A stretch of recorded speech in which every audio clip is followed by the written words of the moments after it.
नमस्कार श्रोते हो, रेडिओ जयंतच्या आनंदी कट्ट्यावर मी अनुराधा आपणा सर्वांचं मनपूर्वक स्वागत करते.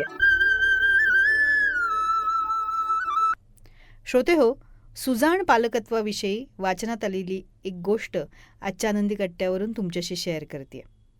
ही गोष्ट आहे अमेरिकेतल्या जेनेल हॉफमन या आईची. आपल्या 13 वर्षाच्या ग्रेग नावाच्या मुलाला तिने आयफोन घेऊन दिला. आता मोबाईल फोन ही गरज बनलेल्या आजच्या काळामध्ये भारतात सुद्धा 8-10 वर्षाच्या मुलाच्या हातात मोबाईल पडतोय. त्यामुळं मुलाला आयफोन देऊन तिनं जगावेगळं असं काहीसुद्धा केलं नाही.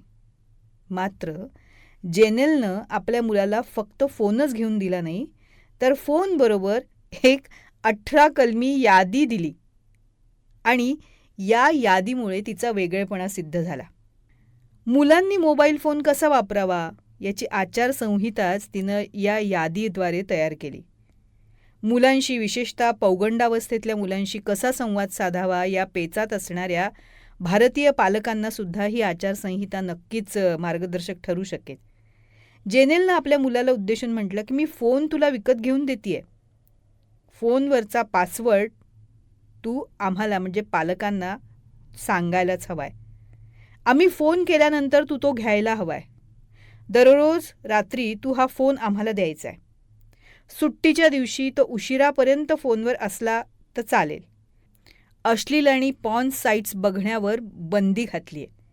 त्याचबरोबर अश्लाघ्य भाषेतला मजकूर आणि आशयसुद्धा बघायचा नाही आहे. जेनेलनं लिखित स्वरूपात केलेल्या ह्या सूचना ह्या फक्त तिच्या मुलालाच नाही आहे, तर फोन वापरणाऱ्या जगभरातल्या सगळ्याच कुमारवयीन मुलामुलींना लागू आहेत.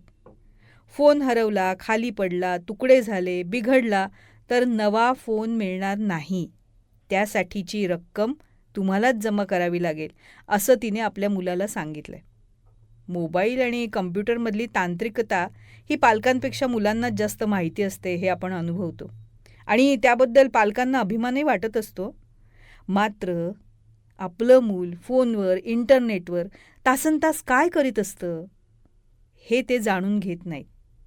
अभिव्यक्त होण्यासाठी सोशल मीडिया हे फार चांगलं माध्यम आहे, पण त्याचा गैरवापर करणारे सुद्धा अनेक जण असतात ना.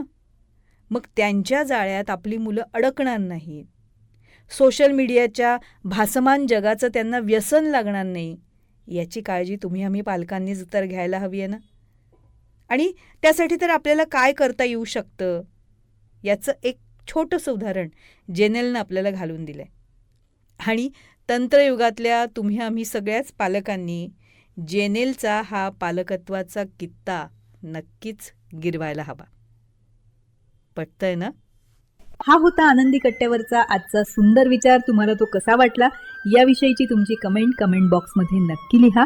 आणि त्याचबरोबर रेडिओ जयंतचे दर्जेदार कार्यक्रम ऐकण्यासाठी रेडिओ जयंत लाईक करा, शेअर करा आणि सबस्क्राईब करा. रेडिओ जयंतचं सबस्क्रिप्शन फ्री आहे. आणि त्याचबरोबर नोटिफिकेशनसाठी बेल आयकॉनवर क्लिक करायला सुद्धा विसरू नका.